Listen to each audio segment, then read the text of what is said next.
Well, that unfolded quickly, or more accurately, it didn't. Welcome to Max's Models. I'm Max.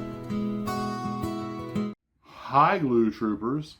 Max here, but again, that's on the introduction. I actually made that introduction so I wouldn't have to keep doing that, but force of habit. So, today absolutely did not go according to Hoyle. Bunch of things to talk about. First off, I'm working on the Revell Corsair, trying to get that wing fold mechanism to work. And been so long, so I made one, read the instructions, like, yeah, I got that backwards. Got it figured out. And then it dawned on me that the big resin landing gear well was eating up most of the space. I could barely close the wing. And when I was like, how am I going to, wait a minute, how is this going to sit? Well, it doesn't.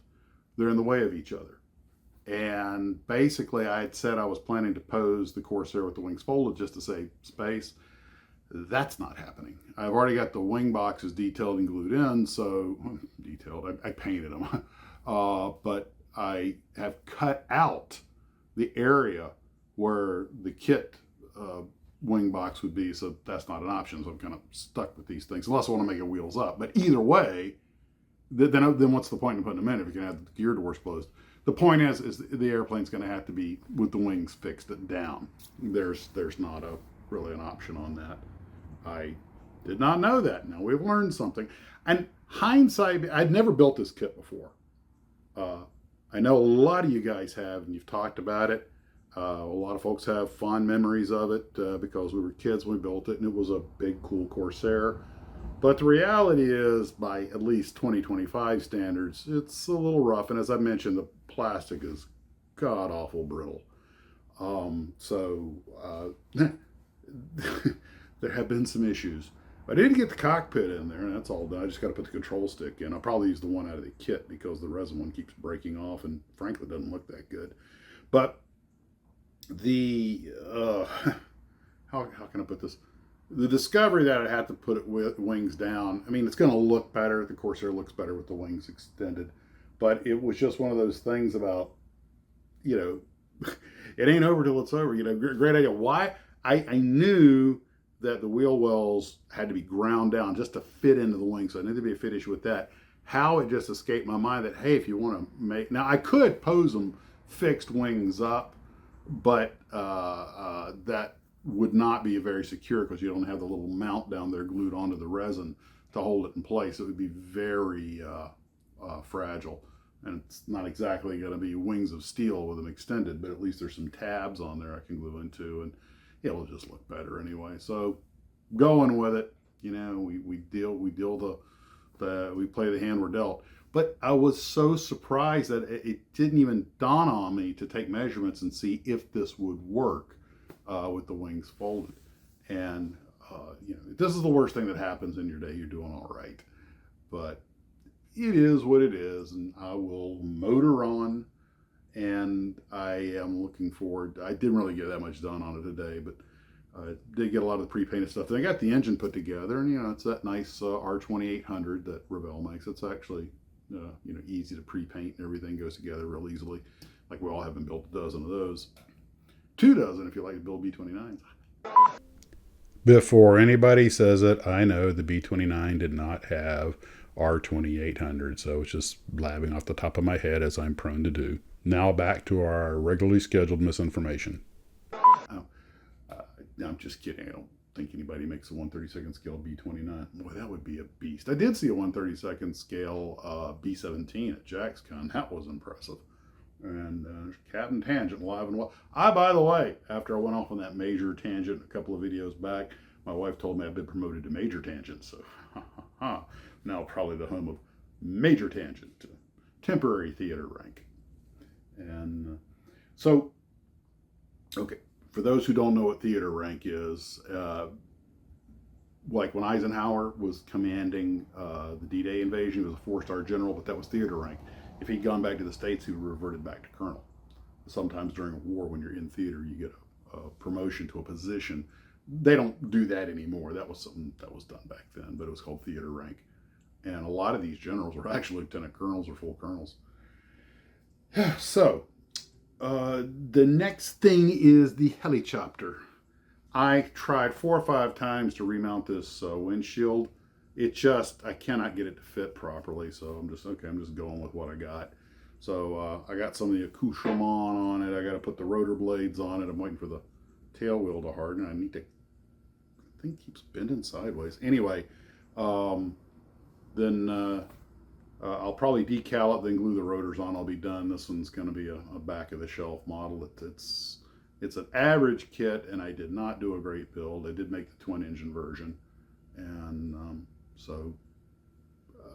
cool. It's something different. You don't see a lot of civilian helicopters with wheels, and certainly not the Dauphine.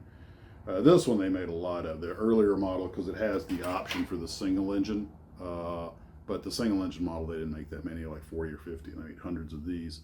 And this, I think, was a follow-on to the Gazelle. But I got the rotor bladers here. They're all painted and everything. I just got to glue them on, put the top disc on, put the decals on. There are a few other little accoutrements that go on here, but I got to wait for this tail wheel to harden. So, well, what else do we have going on? Oh, yes. Steve sent me my Indy car for the Indy car build, and I owe him a car. This is the reason I picked the Domino's car was I spent years delivering for Domino's when I went through school, and in fact, anytime I'd find myself out of work, needed a job, I'd go over to Domino's and Pizza Hut also, and start delivering pizzas, and I actually had a lot of fun. There's hard work. Made surprisingly good money sometimes, depending on the neighborhood you were delivering in, but it was a little adventure. And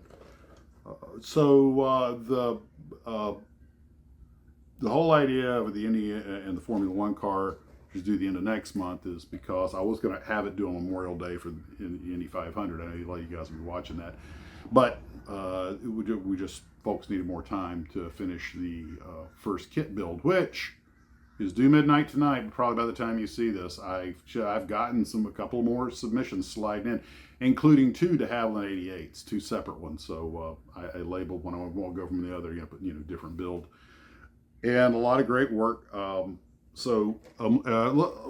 I've got I took kit pictures of this. It doesn't look that complicated. So when I go inside, we'll talk about those for a minute. And I had a chat with a glue trooper down in New Zealand, Dave Orr, who is he makes a lot of real nice models and submits them to the viewers' builds.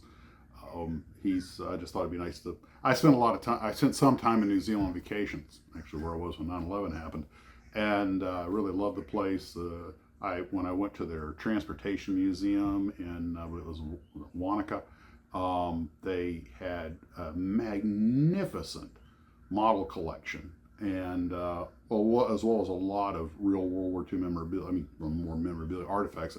Luftwaffe Lugers and uniform parts from guys that I guess the Kiwis had captured during the war. But the models they had were just, and this is 20-something years ago, they were beautifully built, just flawless, massive layouts. They had a full RAF training aerodrome with lots of tiger moths and stuff like that, and Harvards. I was really enamored with their work. Well, it's been my experience that some countries like Great Britain, Canada, New Zealand, Japan, they seem to have a lot of really first-class model builders and put out staggeringly good stuff. You don't have to look at the pictures from Heritage Con up in Canada and man, this stuff blows me away. And of course here in America too, but 330 million people, we better have some good model builders. And the thing is though that Dave puts in these great builds, and I just thought it'd be nice to chat with him about modeling in New Zealand. And another New Zealander, a Kiwi, Paul Adams, is always doing great research for the channel. He's got stuff he sent me I haven't even had a chance to get to yet. A lot of great stuff. He does magnificent research. He comes up with all kinds of great information. And it's always nice to see people that are still zealous about the hobby, that are doing these great works. And I'd like to contribute to them any way I can. So we're going to have David on to talk about building models down in New Zealand and his personal techniques and things he's building. I might start doing this from time to time, having glue troopers just come and visit us and do a live stream with us and chat about the things they like to build. This whole idea is just a big community channel, so let's have fun with it.